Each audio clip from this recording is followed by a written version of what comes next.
Hey all, welcome back to the channel, and I hope your week is starting off tremendous.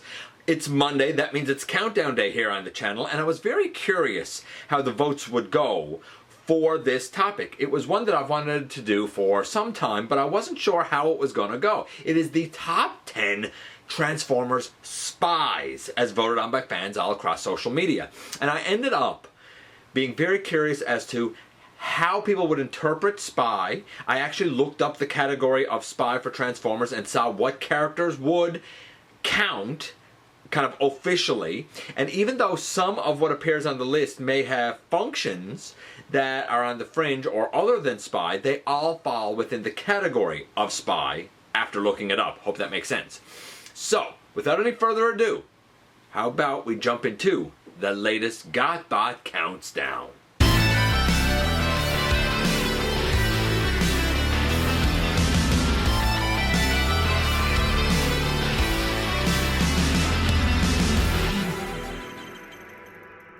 Hey all, welcome back to the channel. I'm your host, your most humble of hosts, Dennis Moulton, aka GotBot. As always, man, please like, comment, share, of course, subscribe while you're at it, light on my baby.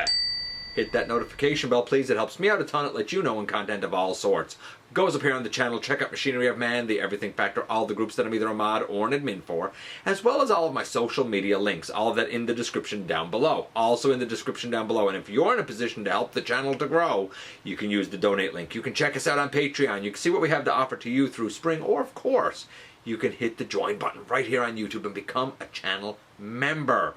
So, this is, as voted on by fans, the top 10 Transformer spies. And it's interesting because as the voting was taking place, there were a few people who said, well, so-and-so is not a spy, this one's not a spy. Everybody that's on this list is on the official spies list of Transformers. Now, they may have other functions as well, and they may even be better known by other functions. But everybody that's on the list does fall within the spy category if you actually go and look it up. Now, I mean, whether or not that listing, that category, is definitive or not is up for a different debate, but I tried to be as thorough and accurate, I guess, as possible. But naturally, this isn't my list. This is all based on the votes, and we're going to look at our not one but two honorable mentions first. The first is Buzzsaw, being the G1 Buzzsaw. He had a couple of votes. And the other is Rattrap. Not really seeing a whole lot, seen in season 3 a little bit. Certainly in the comics has a different type of personality, different type of life.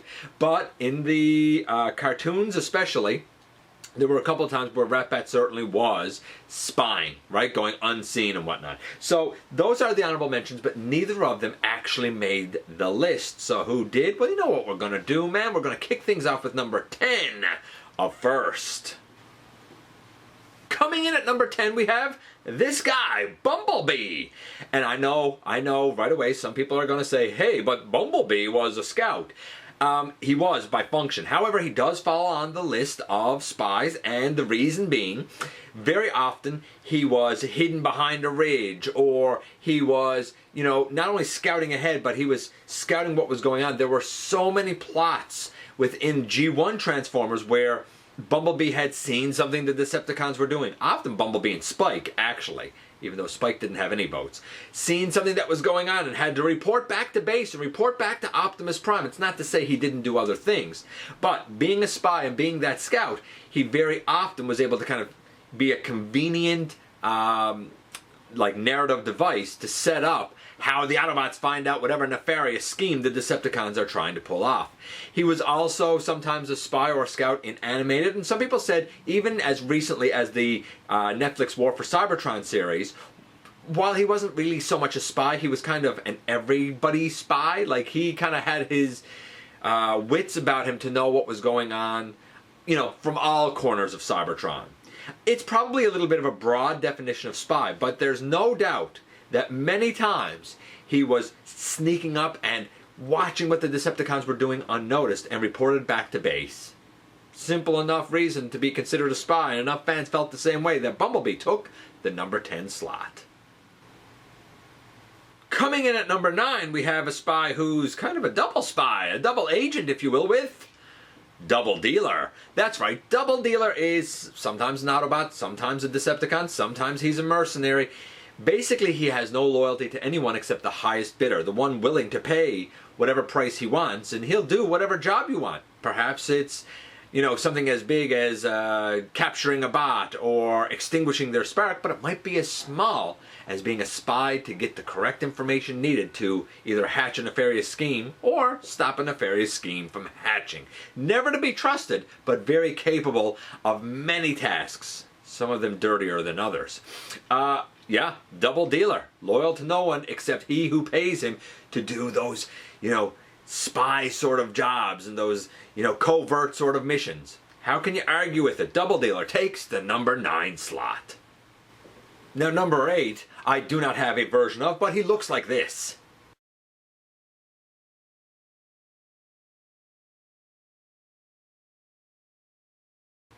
That's right, number 8 is Sideways, from the Unicron trilogy specifically, often allied with the Decepticons, though he is a traitor of the grandest kind. Sometimes he communicates through, like, images in the sky. Sometimes he, you know, shrouds his face. Actually, a lot of times he shrouds his face. He takes glee in being underestimated, right? A lot of times he just looks like a regular bot, regular size, regular strength, until he calls on the power of Unicron to make himself pretty much invincible. Then he also has, and I had to make sure that I got this right, he also has this transphase mode, which allows him to pretty much take on anybody's face and anybody's form. He is paramount danger. And unfortunately, those who are foolhardy enough to align with him often don't know it until it's too late. He is a traitor and a conman of the grandest kind, and that's why Sideways takes the number 8 slot. Number 7 is the master of now you see him, now you don't, with Mirage. I don't think a lot of people would have necessarily thought of Mirage as a spy, but again, a convenient narrative device, much like Bumblebee was. There were definitely times when the Decepticons were discussing their plans or whatever, and all of a sudden we would realize, oh, Mirage was listening invisible all along, and he has to report this back to the Autobots. Or there's even perhaps his grandest, mission, I guess, where he actually caused a Decepticon ship to crash back down on Earth because he was a stowaway, an invisible stowaway aboard the ship. When you have the ability to make yourself invisible, it's pretty difficult to not kind of be sent on a lot of spy missions. If you can't see your enemy, it's hard to hide from him, right? If we go to the War for Cybertron trilogy, he actually has Hound's ability to create holograms, so much so that he actually turns his own body into a hologram of him being a Decepticon.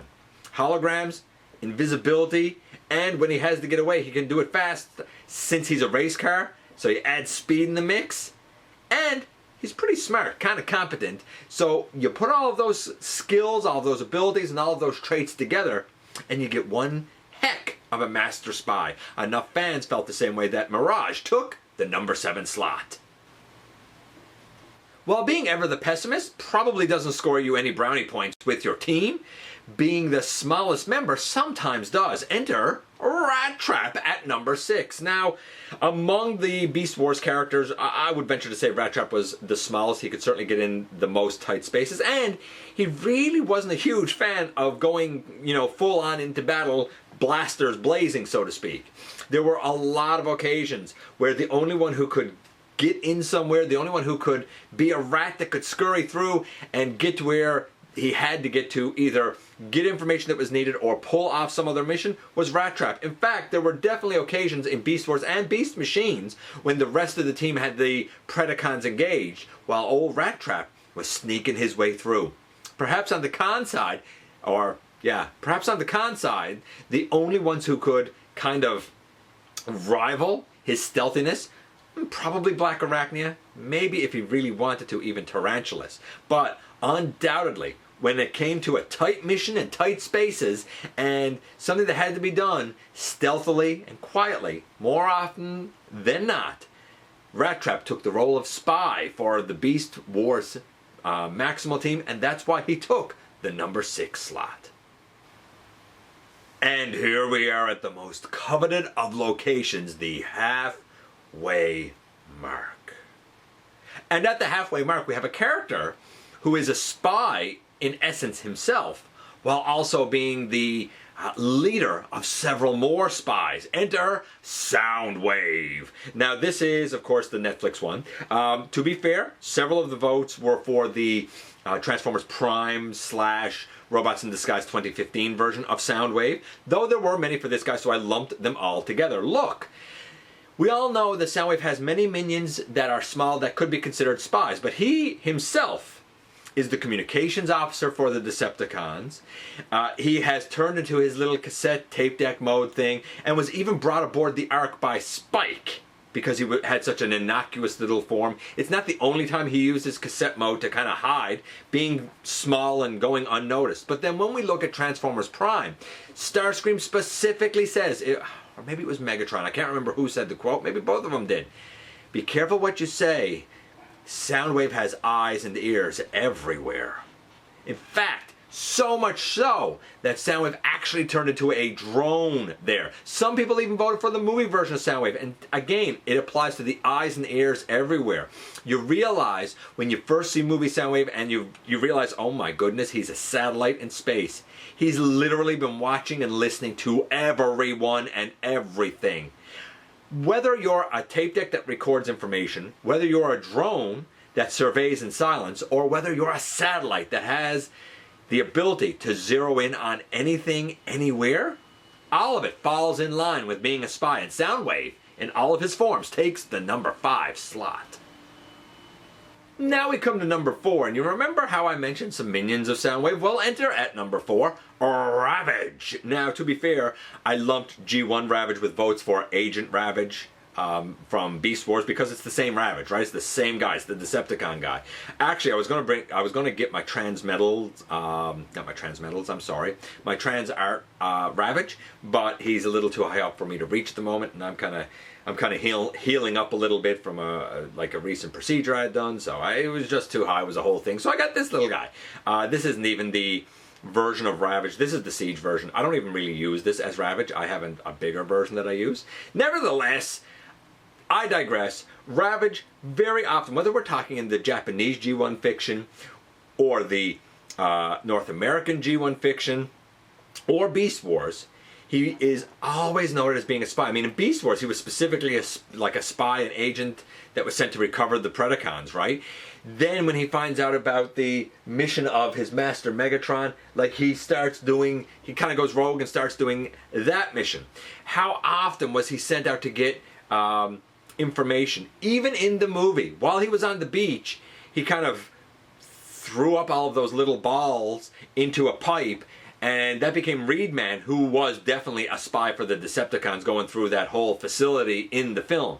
Came from Ravage, and a lot of people said, well, Reedman is technically, I guess, part of Ravage, right? I don't know if he is or if he isn't. Whether we're talking the films, the cartoon, or Beast Wars, like Ravage is one of those that always kind of has an air about him that he's paying attention to everything going on, far more intelligent than he lets on, and you know, you can really kind of count on him to get the information or the surprise attack when need be. There's a lot of things about this little minion that you need to watch out for, but you do know this much. Whatever the case, whenever you see Ravage, bad things are going to happen. It just so happens that you don't always see him until it's too late. Hallmark of a great spy, and that's why Ravage takes the number 4 slot. Top 3, and coming in at number 3 is Shockwave? Okay, admittedly, this is the Siege Shockwave, or my G1 version of Shockwave, and that's not what the voting was for. I don't have a version of Long Arm Prime from Animated, or, if you will, Shockwave from Animated. And it was amazing that he got away with it as long as he did. There were often times when it looked like Long Arm Prime was being caught and they were figuring out that it was Shockwave. And he would always manage to kind of take the heat off of him or put it onto someone else or blame someone else or oh, it wasn't me or have an explanation. So smart. Now, a few people did say, even in the War for Cybertron, Fall of Cybertron video games, because his work kind of was going on in private very often, that could be considered like a spy activity for the Decepticons. Some people said, again, his work going on in private in Transformers Prime would kind of make him a spy for the Decepticons. I don't really know. And some people have even said, look, go to the comics. He had his own motives, his own machinations.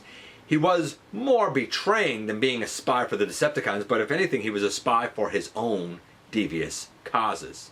Something to be said for that. Nevertheless, the majority of the votes did come in for the animated Shockwave, and undoubtedly he was being a spy, posing as the Autobot Long Arm Prime. How can you argue with it? You can't. Neither could the voters, and that's why animated Shockwave takes the number 3 slot. Oh, and we're closing in. In fact, number 1 and number 2 are very, very close in the votes, and they were the clear 2 leaders. Coming in at number 2, we actually sort of have a tie, because number 2 is Counterpunch, but also Punch. Any vote for Counterpunch was put together with this. Any vote for Punch, some voted for Punch Counterpunch. Whatever you want to kind of call it. I did have the transformation sort of done wrong there. Whatever you want to call it, yeah, I mean, he was a Decepticon, much like Doubledealer, except everybody knows Doubledealer can't be trusted, right? The Decepticons know him as Counterpunch and think he's a spy for the Autobots. The Autobots know him as Punch, and they know he's a spy for the Decepticons. I would venture to say he's more of a spy for the Autobots than he is the Decepticons, but nevertheless, I'm sure if it suited his fancy, he would kind of play both sides against each other. In fact, there's even the storyline that exists where his mind kind of splits and he sort of has dissociative identity disorder, where Punch and Counterpunch are 2 distinct identities within the one bot. Kind of a crazy story, but really, really good, and certainly something that I think any spy who has to live a double life might be, be prone to suffering from. Hard to argue with it. The guy is literally listed as a spy. That's his function. That's what he is. Punch Counterpunch takes the number 2 slot. Ah, yes, number 1. Oh, baby, we are at number 1. And number 1, I'm very, very happy that this character won. It is none other than, I'm sure some people are already yelling it out and have already guessed it, but number 1 is none other than a Laserbeak. Now, to be fair, there was 1 vote. And yes, this is the Titans Return one. There was 1 vote for Armada Laserbeak, but really, I mean, G1 or War for Cybertron or the War for Cybertron, Fall of Cybertron games or any other Transformers Prime, any time that we've had Laserbeak. Look, Laserbeak has a lot of functions. He has had the function of espionage, he's had the function of interrogator, he's had the function of stealth attack, he's had the function of spy.